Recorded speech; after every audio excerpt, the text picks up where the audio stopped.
Hey guys, welcome back to another UFC video. We just finished UFC 236. I stayed up and watched the entire main card and a little bit of the preliminary card, and what an amazing event it was. It's not that common that you are really excited about an event and felt that it was your money's worth when the last four fights, including both main events and the two fights before that, went to decisions. Usually when that happens, you consider it a boring card because there's nothing exciting. There's no big knockout or anything like that. But each of those four fights were just outstanding in their own way.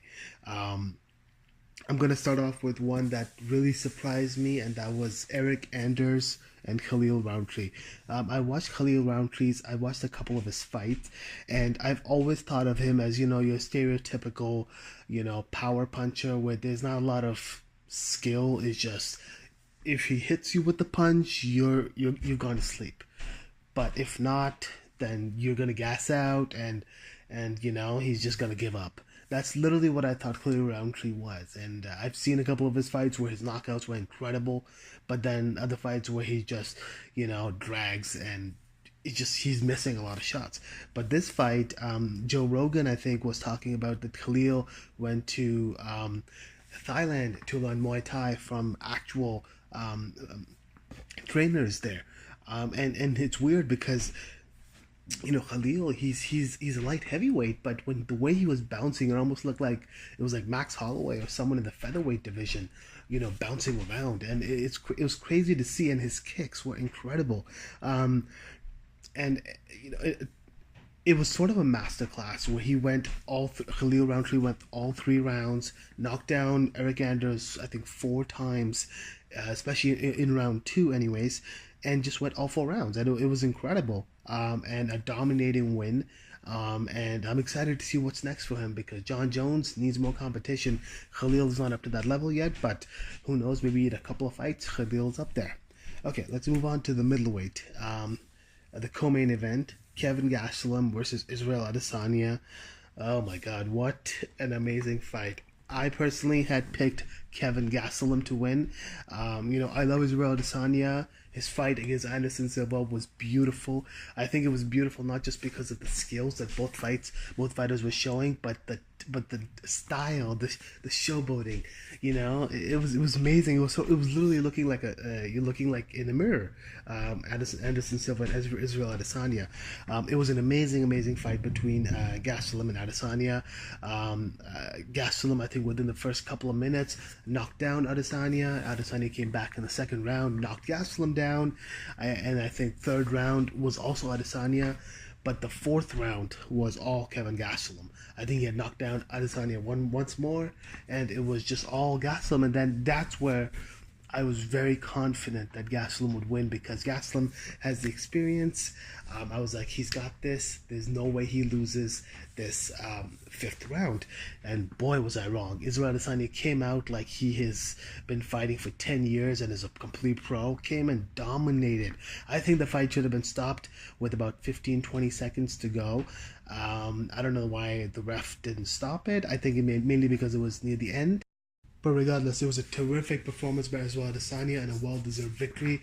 Now he faces the undisputed champion, Robert Whittaker, sometime at the end of this year, hopefully in Australia or New Zealand, and it's going to be a fight that I cannot wait for. I feel bad for Robert Whittaker, though. He had to face Yoel Romero twice, and that dude is a beast. And now he's got to face Israel Adesanya, who is looking scarier and scarier with every fight. I'm not gonna give my picks right now. I want to see until the official announcement's made, and then I'm gonna make my picks on that fight. I have some comments on it, but I'm gonna hold off on those. Now on to the main event. I was already gassed after the co-main event, but main event: Holloway versus Poirier. Many were pegging this to be fight of the year contender, and although it didn't quite live up to the hype it didn't quite live up to its hype compared to Gastelum and Adesanya. it was still a terrific fight, and the perfect way to cap off an amazing night.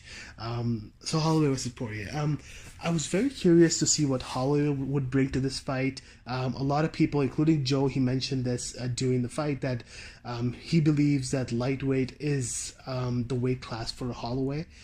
He's a little bit, he is tall for featherweight.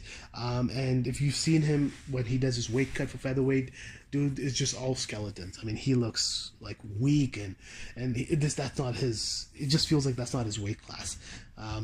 Many people said that lightweight is a better weight class for him, and I agree with it. I think it's a better weight class for him.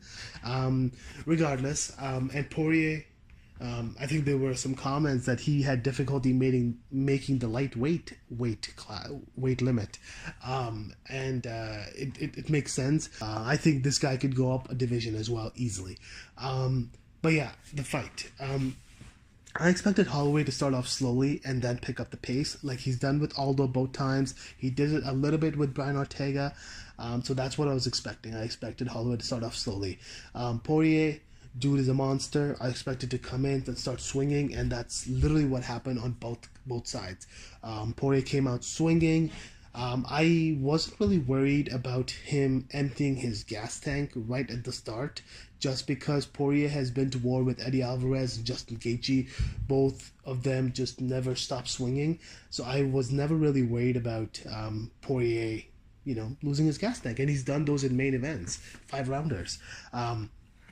And he was swinging up until the very end. Holloway started off slowly. He got knocked down a couple of times, but then he picked up the pace, especially in round 3, I believe. Round 3, especially round 3 or 4, especially he started picking up the pace and started dominating.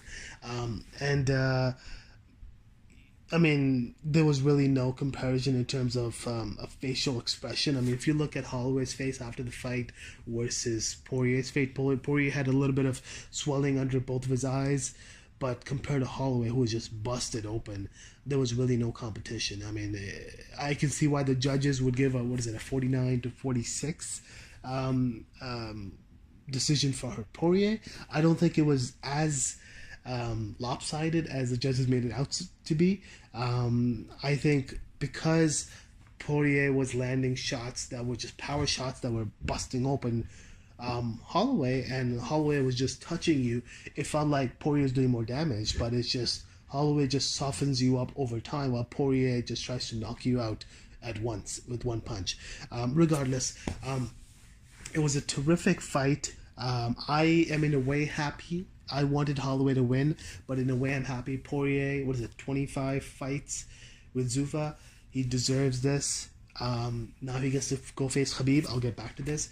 But Holloway can go back to featherweight and defend his title. And there's a couple of contenders that are coming up, so it should be an interesting matchup for them. Back to Poirier. Poirier is scheduled to face Khabib next. Dana White said so. However, I don't think it will happen, at least this year. The only reason I say it is because if you look at deserving fights, no offense to Poirier, but Tony Ferguson deserves Khabib first. He deserves to fight Khabib. I know the interim champion should fight the undisputed champion, but this is a very special circumstance. I think it should be Tony Ferguson. Conor McGregor, just because of the trash talking and everything, he might have an edge over Poirier as well. Although I do not think Conor McGregor deserves this fight. Regardless, I guess we will see what happens near the end of this year. A Poirier Khabib fight is very interesting.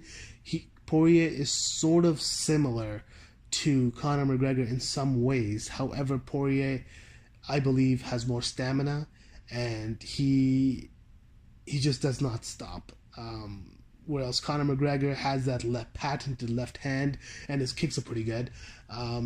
But stamina has been an issue with him because he goes through spurts where if his stamina drops, it drops rapidly, but then he sort of builds it up again, but then it drops rapidly. There's no steady decrease. So I'm trying to think of it compared to Khabib. There was a lot of personal issues between them, so Khabib had a little bit of an edge there, motivation. So, but again, I'm going to hold off on my prediction until there's an official announcement, and I'm going to give you guys my thoughts on it. Awesome. Thank you for listening, guys. I know my video output has not been great. I've actually been traveling for work, so I've been extremely busy, but I am back and I have some time, so I'm going to start uploading more videos. So please subscribe, like, and share. Thanks, guys.